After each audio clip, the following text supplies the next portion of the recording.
Dear students, today's topic is life processes, respiration, part 1. So first of all, what is respiration? Respiration is the biochemical process in living organisms involving the production of energy in the form of ATP. And what is ATP? That is adenosine triphosphate. और क्या है ये? Currency of energy in cells. जैसे rupee currency है, लेकिन हमारी cell की currency क्या है? एटीपी. तो यहाँ आपको मैंने एक जो पिक्चर ली है वो आपकी एनसीईआरटी बुक से ही है.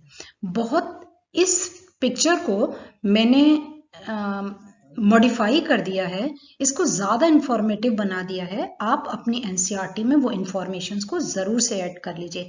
अगर आप इतना अच्छे से इसको समझ जाते हैं, इसके डिटेल्स को, तो एक मेजर पार्ट रेस्पिरेशन का आप कवर कर लेते हैं. ठीक है. तो इससे पहले मैं आपको बता दूं कि मैंने 9 वीडियोस केवल न्यूट्रिशन के ऊपर बनाए हुए हैं और इसी प्लेलिस्ट में हैं. तो आपने अगर प्रैक्टिस नहीं किए हैं, बहुत ही सिलेक्टेड क्वेश्चंस हैं, तो आप एक एक करके उन सभी वीडियोस के साथ प्रैक्टिस कर लीजिए. और मकसद यही है कि आप सीबीएसई को भी कवर कर पाएं और कॉम्पिटिटिव एग्जाम्स के लिए भी प्रिपेयर कर पाएं. इसी तरीके से एनटीएससी आपका दूसरे जो कॉम्पिटिटिव एग्जाम्स हैं उनके लिए भी, नेशनल साइंस ओलंपियाड, दूसरे जितने भी कॉम्पिटिटिव एग्जाम्स हैं उनके लिए भी मैंने कॉम्पिटिटिव एग्जाम सीरीज बनाई हुई है. उसमें भी बहुत अच्छे क्वेश्चंस हैं जो आपको किसी भी कॉम्पिटिटिव एग्जाम्स के लिए हेल्प करेंगे. सो चिल्ड्रन, मैं चाहूंगी कि आप जरूर उसको प्रैक्टिस करें और मुझे प्लीज बताएं कि आपको उससे कितना समझ में आ रहा है और कहाँ और आपकी जरूरत है. तो हम चलते हैं रेस्पिरेशन पर. तो ये पिक्चर दिखा रही है आपको कि रेस्पिरेशन क्या है. रेस्पिरेशन की प्रोसेस को समझते हैं कि glucose, first of all glucose 6 carbon molecule compound है, C6H12O6. तो सबसे पहला जो स्टेप होता है वो साइटोप्लाज्म में होता है, जिसे हम ग्लाइकोलिसिस बोलते हैं. और ग्लाइकोलिसिस को डिटेल में मैं एक नेक्स्ट स्लाइड में आपको समझाऊंगी. So the glucose in cytoplasm converted into pyruvate, जो 3 कार्बन मॉलिक्यूल है, और उसके साथ एनर्जी रिलीज होती है in the form of ATP. The formula of pyruvate is C3H4O3. ठीक है. अब देखिए, अब आप देख रहे हैं कि यहाँ पर ये एक चैनल चला और उसके बाद इसके 3 रास्ते हो गए, 3 पाथ मिल गए. इसको आप ऐसे समझ लीजिए जैसे कि क्लास 10th के बाद आप क्या करेंगे, एक स्ट्रीम चूज करेंगे. ठीक है. तो यूजुअली क्या होता है, जो क्राइटेरिया होता है उसमें जो टॉप मोस्ट होते हैं, जिनका ज्यादा अच्छा स्कोर होता है, उनको साइंस मिलती है. उसके बाद मिडिल में जो होते हैं उनको कॉमर्स, और जो लोअर रैंकिंग में होते हैं उनको आर्ट्स. लेकिन वहां आप इसको इस तरीके से मत देखिए, आप इसको ये देखिए कि आप कुछ भी चूज कर सकते हैं अपनी चॉइस से. लेकिन लिमिटेशन होगी कि आप कि अगर अच्छे मार्क्स नहीं है तो आपको जिस क्राइटेरिया में आप फिट हो रहे हैं उसी में होंगे. यानी आपके पास 3 स्ट्रीम्स खुल जाती हैं या 3 चॉइसेस हो जाती हैं. ठीक उसी तरीके से रेस्पिरेशन के प्रोसेस में पायरुवेट का पाथ क्या होगा, पायरुवेट का फेट क्या होगा, ये डिपेंड करता है अवेलेबिलिटी ऑफ ऑक्सीजन पर. सो लेट्स स्टार्ट कि अगर oxygen, presence of oxygen, sufficient oxygen है, तब माइटोकॉन्ड्रिया में जो पायरुवेट था वो कन्वर्ट हो जाएगा कार्बन डाइऑक्साइड, वाटर और एनर्जी में, जिसे हम कहेंगे aerobic respiration. Aerobic respiration means sufficient in presence of sufficient amount of energy. ठीक है. तो प्रेजेंस ऑफ ऑक्सीजन में कन्वर्ट होगा और ये प्रोसेस होगा माइटोकॉन्ड्रिया में. ध्यान रखिए, माइटोकॉन्ड्रिया में. कौन सा प्रोसेस? जब ऑक्सीजन सफिशिएंट होगी तब कार्बन डाइऑक्साइड, एनर्जी और वाटर रिलीज होंगे. अगर ऑक्सीजन कम है, जैसे मार्क्स कम थे, लैक ऑफ मिडिल लेवल पर है, ऑक्सीजन है तो, लेकिन ऑक्सीजन की कमी है, इनसफिशिएंट है, इस केस में जो हमारे मसल सेल्स होते हैं वो पायरुवेट वहां कन्वर्ट होता है लैक्टिक एसिड और एनर्जी में. और लैक्टिक एसिड का फॉर्मूला है 3 कार्बन मॉलिक्यूल है, C3H6O3. ठीक है. इस पर भी मैं आपको आगे डिटेल में समझाऊंगी. अब देखते हैं कि अगर ऑक्सीजन की अवेलेबिलिटी नहीं है, जैसे कि इन ईस्ट सेल्स, तो यहां पर anaerobic respiration. Anaerobic means without oxygen. ठीक है, तो यहां जो पायरुवेट है वो कन्वर्ट होता है इथेनॉल, 2 कार्बन मॉलिक्यूल है, कार्बन डाइऑक्साइड और एनर्जी में। इस प्रोसेस को फर्मेंटेशन भी बोलते हैं। और इथेनॉल 2 कार्बन मॉलिक्यूल है और इसका केमिकल फॉर्मूला है C2H5OH। अगर आपने इतने हिस्से को समझ लिया तो बहुत सारे क्वेश्चंस बहुत अच्छे से अटेम्प्ट कर पाएंगे। Let's start with question number 1, the correct sequence of anaerobic respiration in east. अभी मैंने आपको बताया कि ईस्ट में एनारोबिक रेस्पिरेशन में क्या होता है।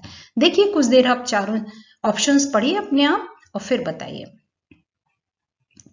चलिए, आपने पढ़ लिया होगा और अभी मैं आपको बता चुकी थी कि करेक्ट आंसर इसमें होगा डी, ग्लूकोज इन साइटोप्लाज्म में ये प्रोसेस होगा, पायरुवेट में चेंज होगा, फिर साइटोप्लाज्म में होगा और इथेनॉल और कार्बन डाइऑक्साइड फॉर्म होंगे। लेकिन यहां आपको एक ऑप्शन और भी दिख रहा है सेम प्रोडक्ट्स के साथ, ठीक है, लेकिन यहां ये डिफरेंस है माइटोकॉन्ड्रिया। माइटोकॉन्ड्रिया में एरोबिक होता है, ध्यान रखिएगा, यहां कंफ्यूजन क्रिएट नहीं होना चाहिए, ठीक है। तो ग्लूकोज अगर एनारोबिक रेस्पिरेशन हो रहा है तो आप ध्यान रखिए दोनों ही स्टेप्स किस में होंगे, साइटोप्लाज्म में होंगे। सो the correct answer is D. Question 2. Lack of oxygen in muscles often leads to cramps among cricketers. This results due to. Children, सबसे पहले समझते हैं कि क्रैम्प्स क्या होते हैं। जब आप बहुत ज़्यादा फिजिकल वर्क कर लेते हैं, जैसे बहुत ज़्यादा साइकिलिंग कर ली किसी दिन, बहुत ज़्यादा सीढ़ियाँ चढ़ ली, यहाँ क्रिकेटर्स का एग्जाम्पल दिया है, लेकिन ये जस्ट एक एग्जाम्पल है। कोई भी प्लेयर हो सकता है, कोई भी पर्सन हो सकता है जो अपनी यूजुअल एक्टिविटीज से ज़्यादा फिजिकल एक्टिविटी कर लेता है। तो उस समय क्या होता है कि आपकी जो काफ मसल्स हैं और थाई मसल्स हैं वो बहुत टाइट हो जाती हैं, और आम भाषा में हम कहते हैं मसल चढ़ना, है ना, कहते हैं ना कि मसल चढ़ गई, तो वो बहुत पेन करती है टाइट होकर। तो ऐसा कब होता है, जब ऑक्सीजन की कमी हो जाती है। आपने देखा होगा कि जब हम बहुत दौड़ कर आते हैं तो हांफने लगते हैं, है ना, मुंह खोलकर सांस लेने लगते हैं। इसका मतलब हमारी बॉडी की रिक्वायरमेंट ज्यादा है और ऑक्सीजन हमें कम मिल रही है। तो मसल्स उस समय में एनारोबिकली रेस्पायर करती हैं, है ना, ये फर्स्ट स्लाइड में आपने देखा था, ठीक है। तो उसका रिजल्ट क्या होता है, यानी कि उस तरीके के रेस्पिरेशन में क्या प्रोडक्ट्स बनते हैं। 1 is conversion of pyruvate of ethanol, 2 conversion of pyruvate to glucose, 3 conversion of pyruvate to lactic acid, 4 non conversion of glucose to pyruvate. मैंने आपको बताया कि जो उस समय में जब एनारोबिकली रेस्पायर करती हैं मसल्स, तो वो लैक्टिक एसिड की फॉर्म में एक्यूमुलेट हो जाता है और वो पेन करता है, ठीक है। यहाँ मैं आपको एक चीज बता दूं कि अगर कभी आपकी इस फिजिकल एक्टिविटी से, खेलने से, कूदने से, साइकिलिंग से, सीढ़ी बहुत ज्यादा चढ़ने से मसल्स पेन कर रही हैं, तो आपको वो एक्टिविटी रोकनी नहीं है, आप उसको कंटिन्यू करिए, जिससे धीरे धीरे धीरे धीरे जो लैक्टिक एसिड है वो ऑक्सीजन के साथ रिएक्ट करके वापस से कार्बन डाइऑक्साइड, यानी कि कंप्लीट ऑक्सीडेशन होता रहेगा और वो रिलीज होता रहेगा पेन आपका, ठीक है। तो the correct answer is conversion of pyruvate to lactic acid. Next question. Question 3. Which one is a product of glycolysis? ठीक, ग्लाइकोलिसिस को समझते हैं। पहले ऑप्शंस देख लेते हैं। 1 ऑक्सैलोएसीटेट, 2 pyruvate, 3 ethyl alcohol, 4 lactic acid. First slide में मैंने आपको ग्लाइकोलिसिस थोड़ा सा समझाया था, अब उसको हम डिटेल में समझते हैं कि ग्लाइकोलिसिस है क्या। Glycolysis is the process in which glucose is broken down to produce energy. Energy produce करने के लिए जो ग्लूकोज है वो ब्रेक होता है। It produces 2 molecules of pyruvate. First steps कहाँ होगा, साइटोप्लाज्म में। पायरुवेट फॉर्म होता है, ATP फॉर्म होता है, NADH and water. The process takes place in the cytoplasm of a cell and does not require oxygen. It occurs in both aerobic and anaerobic respiration. यह बहुत important बात है कि glucose से जब पायरुवेट बनता है तब ऑक्सीजन की जरूरत नहीं होती है। ये एरोबिक भी ऑर्गेनिजम्स में है और एनारोबिक में। एरोबिक में हो रहा है तब भी ऑक्सीजन है या नहीं है, लेकिन ग्लूकोज पायरुवेट में कन्वर्ट होगा, ठीक है। ATP stands for adenosine triphosphate, कई बार MCQ में 1 मार्क में ये पूछ लेते हैं। इसी तरीके से NADH stands for nicotinamide adenine dinucleotide, ये आपको याद रखना चाहिए। अब इस पिक्चर से हम और समझने की कोशिश करते हैं कि ग्लूकोज फाइनली किस में कन्वर्ट हो रहा है। ये देखिए 2 मॉलिक्यूल्स ऑफ पायरुवेट, ठीक है, एंड 2 जो ADP है वो किस में कन्वर्ट हो रहा है, 2 ATP में कन्वर्ट हो रहा है। इसी तरीके से 2 NAD किस में कन्वर्ट हो रहा है, 2 NADH में, ठीक है। सो for this question the correct answer is the final product of glycolysis is pyruvate in aerobic settings, right? Question 4, tracheal tubes are found in. अब हमें ये देखना है कि ट्रैकियल ट्यूब्स होते क्या हैं। सबसे पहले तो हम ये समझते हैं कि ट्रैकियल ट्यूब्स रेस्पिरेटरी ऑर्गन्स हैं। किस में है वो तो आप देखिए फिर बताइए। 1 earthworms, 2 hydra, 3 fish and 4th insects. Insects have a tracheal respiratory system in which oxygen and carbon dioxide travel primarily through air-filled tubes called trachea. ट्रैकी, ध्यान रखिए, एक होता है ट्रैकिया जो हमारा रेस्पिरेटरी ट्रैक है उसमें, और इसमें कंफ्यूजन मत क्रिएट करिए, वो ट्रैकिया है, ये भी ट्रैकियल सिस्टम है और ये ट्रैकियल ट्यूब्स होती हैं। ये देखिए, ये जो आपको पूरा सिस्टम दिखाई दे रहा है ये ट्रैकियल ट्यूब्स होती हैं, ये एयर सैक्स होते हैं, और जहां ये ओपनिंग होती है इनकी, इसको कहते हैं spiracles, right. So the correct answer is, आप पता चल ही गया होगा, इंसेक्ट्स, ठीक है। तो tracheal tubes are present in insects. Question 5, ये थोड़ा बड़ा सा क्वेश्चन है, थोड़ा सा डिटेल में है, लेकिन एक बात है कि अगर कभी भी कुछ डिस्क्रिप्टिव सा एक पैराग्राफ दिखाई दे रहा है किसी क्वेश्चन को, तो वो देखने में आपको कॉम्प्लिकेटेड लगेगा लेकिन सिंपल होगा। उसकी एक एक लाइन को पहले समझिए और फिर उसे कोशिश करिए सॉल्व करने की।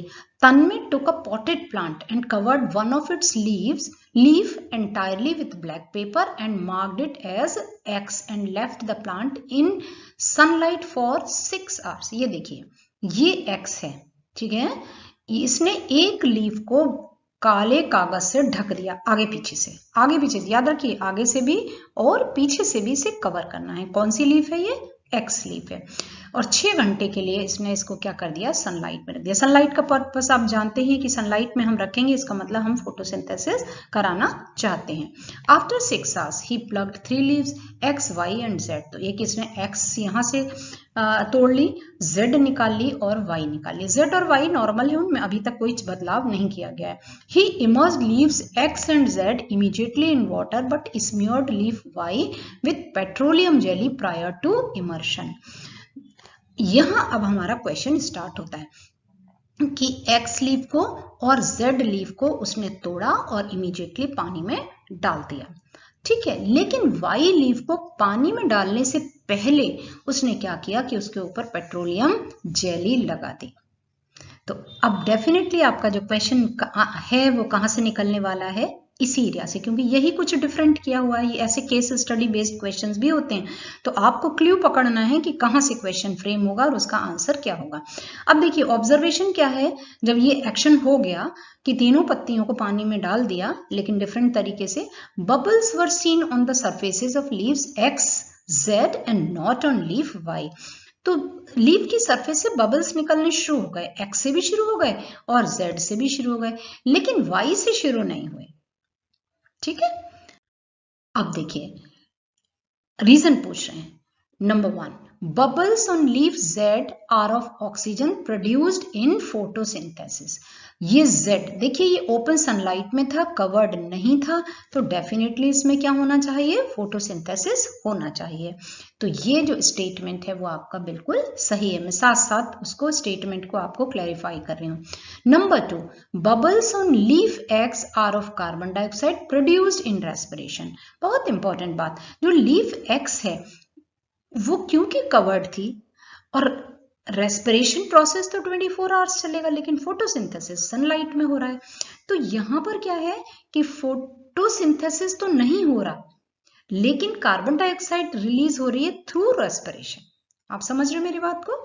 जब तो X से कार्बन डाइऑक्साइड रिलीज हो रही है, Z से ऑक्सीजन रिलीज हो रही है, यानी ये स्टेटमेंट भी करेक्ट है। थर्ड ले लेते हैं, stomata on leaf Y are blocked with petroleum layer, thus oxygen can not come out from leaf. क्या कर दिया है, उसकी लीफ पर पेट्रोलियम जेली लगा दी है, तो वहां से ऑक्सीजन रिलीज नहीं हो पा रही। ये स्टेटमेंट भी सही है। तो क्या होना चाहिए, हमारे सभी आंसर्स सही होने चाहिए। So the correct answer is all of these. So children, practice 5 important questions in each video. आप देखिए, मुझे कमेंट करके ज़रूर बताइए कि आप किस तरीके से अपनी तैयारी कर रहे हैं और क्या चाहते हैं। ठीक है, मेरे साथ कनेक्टेड रहिए। Thanks for watching.